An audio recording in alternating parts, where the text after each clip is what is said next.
peu. Quand on est fiancé, bien aimé, on peut se séparer, ce n'est pas un problème. Voilà pourquoi j'ai dit aux sœurs, il faut se préparer moralement. Hein.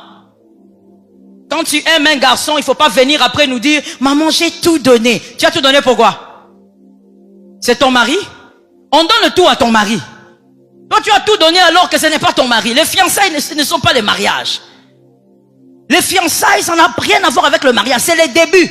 Mais dans les fiançailles, on peut se séparer. C'est en étant marié qu'on ne peut pas se séparer. Choisis bien. Ne viens pas nous dire non, il y a des choses qui étaient cachées. Voilà pourquoi, dans ton choix, tu dois associer la prière. C'est que l'homme te cache, le Saint-Esprit peut te le révéler. Est-ce que ça tombe sur ta vie? C'est que l'homme te cache. La nuit, tu peux dormir, tu vois un rêve. Le Seigneur vient te parler de ce qu'un homme cache. Si le Seigneur bien-aimé ne veut pas que tu prennes ce chemin, surtout si tu as l'habitude de te confier en lui, le Seigneur va t'arrêter d'une manière ou d'une autre. Est-ce que quelqu'un me capte? Que le Seigneur t'aide à faire un choix intelligent. Un choix intelligent vous permet d'avoir donc une vie équilibrée, de faire un choix équilibré. Vous êtes content ou contente face aux valeurs que la personne a, mais lorsque vous la voyez, vous êtes aussi satisfait. Est-ce que quelqu'un m'entend? Voilà pourquoi aussi, bien aimé, je suis en train de chuter. Voilà pourquoi, lorsqu'on est enfant, on réfléchit comme un enfant.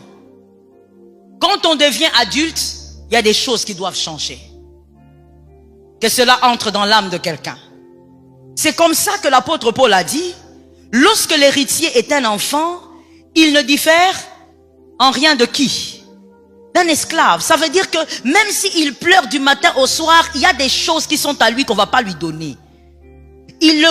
La belle voiture est à l'extérieur, c'est à lui, mais on ne lui donnera pas.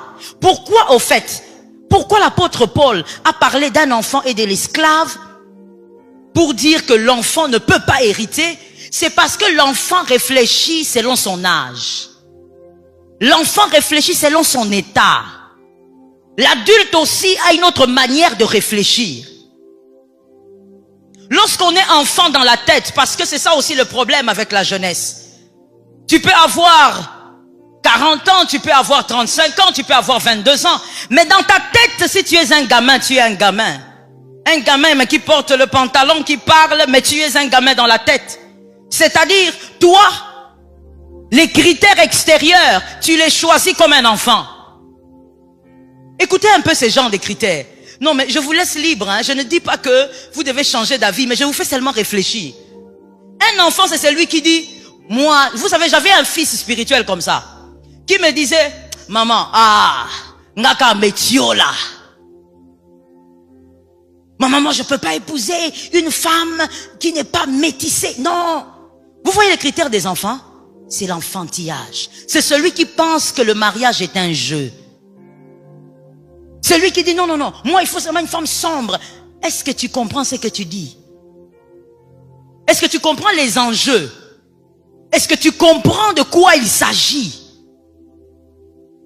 Il ne s'agit pas de se limiter à la peau. Il ne s'agit pas de se limiter à la taille. Il s'agit d'une destinée qui est en jeu. Et ce qui est triste, c'est d'abord ta propre destinée qui est en jeu. La personne qui te permettra d'accomplir la volonté de Dieu.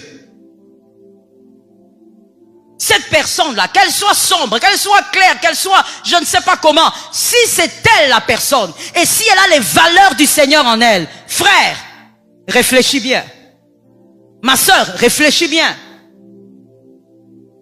Ne fais pas un choix à cause des regards des hommes. Ça aussi, c'est la jeunesse. Vous choisissez pour que les autres acclament votre choix.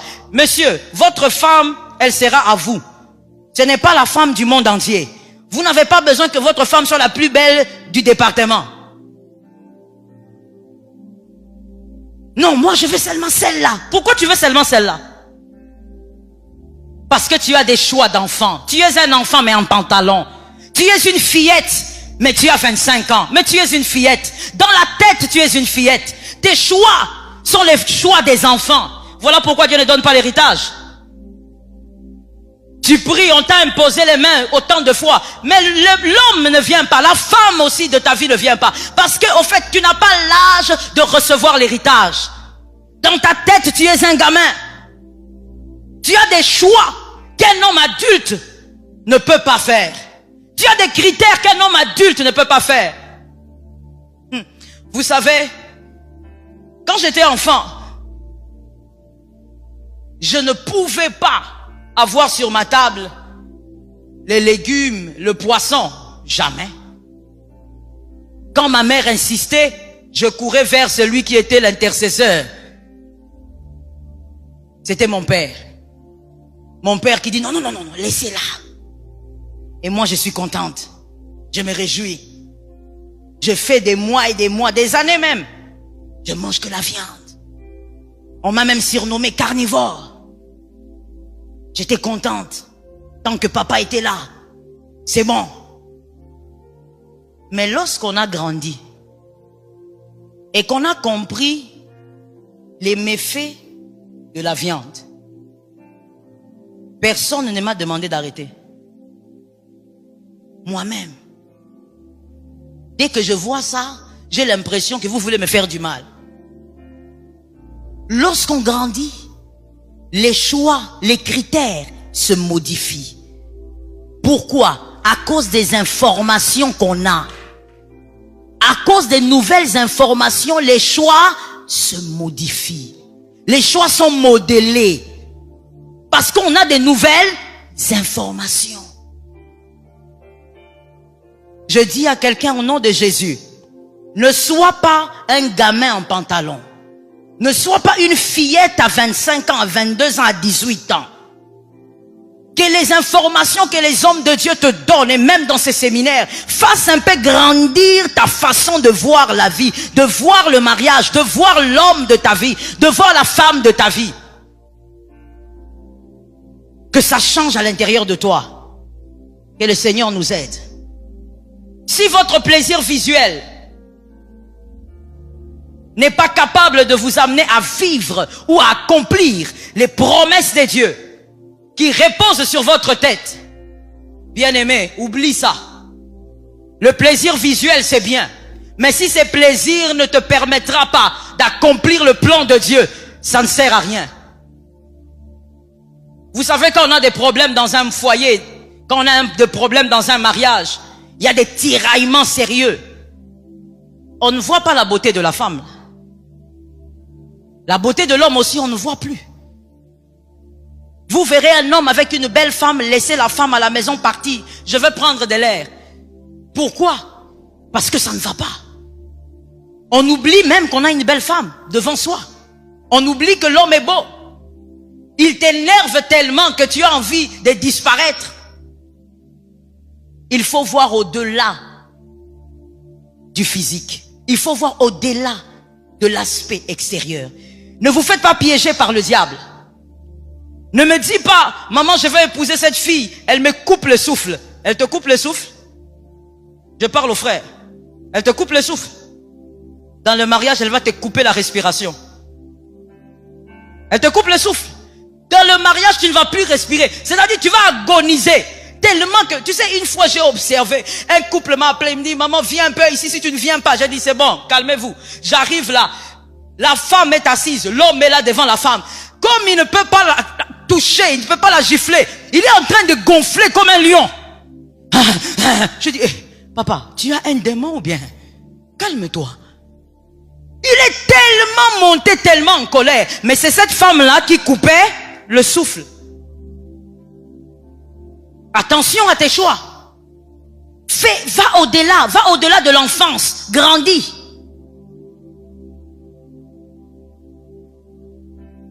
Que le Seigneur nous fasse grâce. Je finis en te disant, voici comment tu dois faire ton choix. Je le dis rapidement, puisque je n'ai plus le temps. N'oublie pas que le mariage est un amplificateur de ta destinée. Et donc, épouse un adorateur de ton Dieu. Ça fait partie des premières valeurs. Épouse celui qui adore ton Dieu. Qui n'adore pas ton Dieu parce que il veut se marier, elle veut se marier. Qui adore ton Dieu parce que tu l'as trouvé en train d'adorer ton Dieu. Avant que toi tu ne connaisses la personne, elle adorait déjà ton Dieu. Épouse un amoureux de tes passions. Tu dois épouser une personne qui est amoureuse de tes passions. Pas parce que tu l'as forcé, pas parce que tu as insisté, mais parce que lorsque vous parlez, tu sens que la personne est aussi amoureuse de tes passions. Épouse celui qui peut ou qui n'est pas, s'il n'est pas, qui peut être amoureux de ta vision. Sinon, tu vas épouser une personne qui te combattra. Il y a des foyers comme ça. Des fois, les célibataires ne s'imaginent pas. Mais il y a des foyers comme ça. Et je ne parle pas de chez les païens, je parle au milieu des chrétiens. Ils sont ensemble, vous les voyez ensemble. Mais le premier adversaire de l'homme, c'est cette femme-là. Et vice versa. Ils se combattent gravement. Celui qui détruit la vision de l'homme, c'est sa propre femme. Celui qui détruit la vision de sa femme, c'est l'homme. Il y a des foyers comme ça. Dans le milieu chrétien, épouse celui qui peut être amoureux de ta vision. Épouse celui qui aime la droiture. Je veux que quelqu'un me dise Amen. Épouse celui qui est amoureux de la droiture. Madame, mademoiselle, puisque tu n'es pas encore madame, tu es fiancée. Ton fiancé t'amène derrière je ne sais pas quoi. Derrière un arbre bizarre. Là où il fait noir. Non, je veux dire une chose, hein. Les filles, les jeunes sœurs, vous êtes des aventurières. Tu acceptes d'aller côte à côte avec un homme, comme allant à l'abattoir. Pendant qu'il t'amène et que vous laissez la lumière derrière vous, tu vois bien. Vous êtes en train d'aller là où il fait noir, tu vois. Et quand vous arrivez là-bas, il commence à déboutonner ta blouse, il commence à te tripoter. Toi, tu appelles ça l'amour. Toi, tu appelles ça une preuve d'amour. Celui qui n'est pas juste avec Dieu ne sera pas juste avec toi. Celui qui peut trahir Dieu peut te trahir. Je parle aux femmes. Je parle d'abord aux femmes. Ne t'étonne pas demain que tu l'épouses, il devienne adultère. Ne viens pas courir chez le pasteur ici. Pasteur, même Louis, il est frère, il est dirigeant, il est ceci. Non. Au moment des fiançailles, Dieu t'avait révélé que si cet homme-là peut trahir Dieu, c'est que même toi, la femme là, il te trahira. Celui qui n'est pas juste droit envers le Seigneur, il ne sera pas envers toi. Celui qui t'amène derrière ces buissons-là, celui qui t'amène derrière ces arbres, toujours pour te tripoter, et tu trouves ça normal. Et ce qui est choquant encore aujourd'hui, je le disais à une sœur il y a quelques mois, c'est tellement décevant, mais nous comprenons, quand nous lisons la parole de Dieu, nous comprenons que nous sommes évidemment à cette époque où les hommes sont devenus tellement pervers. Aujourd'hui, ça ne dit plus rien aux filles. Que tu sois tripoté par 5 hommes, 6 hommes, ça ne dit rien. Elles trouvent que c'est rien du tout. C'est une histoire qui est passée, c'est arrivé, c'est arrivé. Bien-aimés, les valeurs bibliques ne changeront pas à cause du temps. Les valeurs bibliques ne changeront pas à cause de l'époque. Les valeurs bibliques restent. Il n'est pas normal que toi, une femme célibataire, tu sois tripotée par 15 hommes, par 20 hommes, par 20, je ne sais combien. Ce n'est pas normal. Comment veux-tu épouser un homme qui t'a tripoté et il te dit même que je vais t'épouser? C'est moi qui sera ton mari. Où est le problème? On peut commencer maintenant. Tu n'as rien compris. Tu acceptes et puis tu dis oui, c'est vrai. D'ailleurs, c'est toi qui vas m'épouser. Il te trahira aussi. Celui qui a trahi plus grand que toi te trahira. Il a trahi Dieu, il te trahira. Monsieur, je viens à vous. Pendant que tu te plais dans le péché, pendant que tu te plais dans des choses que le Seigneur n'agrée pas, tu es en train de détruire les choses les plus précieuses que Dieu t'a données. Je m'explique. Et aidez-moi, j'ai déjà débordé, donc aidez-moi à dire ça rapidement.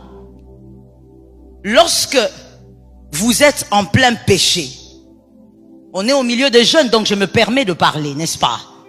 Lorsque vous êtes en plein péché, je parle aux messieurs, et que vous êtes en train de tripoter la poitrine de cette sœur-là, pendant ce temps-là, vous êtes en train de pratiquer la repentance? C'était une question. Vous ne pratiquez pas la repentance, n'est-ce pas? Vous êtes en train de pécher. Donc pendant ce temps-là, le diable, comme la Bible dit, le voleur, il vient, il vole, il détruit, il égorge. Quand toi tu touches la poitrine de cette fille, le voleur est en train de voler. Mais regardez maintenant la particularité de ce voleur-là. Le voleur-là, qui est le diable, ne vole pas n'importe quoi. Voilà pourquoi même quand il est parti parler à Ève, il n'est pas allé dire à Ève n'importe quoi. Il a convaincu Ève pour qu'elle amène le monde entier dans le chaos. Lorsque le diable vient te voler, il va te voler les choses les plus précieuses que Dieu t'a données. Certaines choses même que tu ne connais pas, le diable va te les voler. Tu es en train de jouer avec ton histoire. J'ai dit à quelqu'un, ne joue pas avec ton histoire. Ne joue pas avec ta destinée. Dieu a tellement aimé ta vie qu'il t'a fait confiance. Ne joue pas avec ta destinée. Aime la droiture. Épouse celui qui aime la droiture. Même lorsqu'il est en train de résister au péché, il te dit, prie avec moi. Prie pour moi. Je dois vaincre ce péché. Mais que cette personne aime la droiture. Que le Seigneur nous fasse grâce. Épouse enfin une personne que tu aimes. Ne va pas épouser quelqu'un que tu n'aimes pas. Même si la personne a des très belles valeurs, même si la personne est extérieurement correcte, mais si tu ne l'aimes pas, laisse cette personne-là. Laisse-la, il y a quelqu'un qui va l'aimer, qui va la rencontrer. Ne joue pas avec le cœur de l'autre. Ne va pas gâcher le cœur de l'autre. Là où toi, tu n'es pas capable d'aimer assez, il y a quelqu'un qui a été fait pour lui, pour elle. Il pourra l'aimer comme il le mérite. Ne va pas épouser quelqu'un que tu n'aimes pas.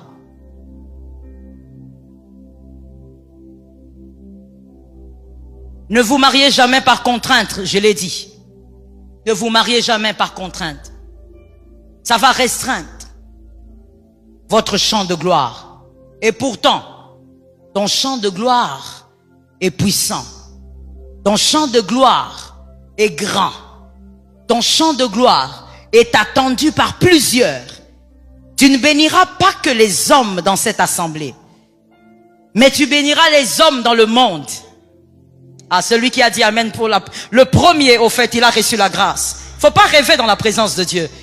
Quand l'onction se dégage, il ne faut pas rêver. Ton champ de gloire va bénir plusieurs qui viendront récolter la grâce. Tu es tellement précieux pour Dieu et les anges savent que tu es précieux. Mais si tu ne donnes pas la valeur à ta destinée, c'est parce que tu limites ta vie au pantalon que tu as porté. Tu limites ta vie à la chemise que tu as portée, à la jupe que tu as portée. Ça, ce n'est pas toi. Ce n'est qu'une partie de toi. Ce n'est qu'une page de ta vie. Mais la personne que tu es la gloire et la fierté de Dieu. Ne permets pas au diable de t'arracher ça. Ne permets pas à un mauvais mariage de détruire ta destinée. Que l'Éternel te rende capable de faire un choix intelligent et qu'il mette l'onction dans ton choix au nom de Jésus-Christ.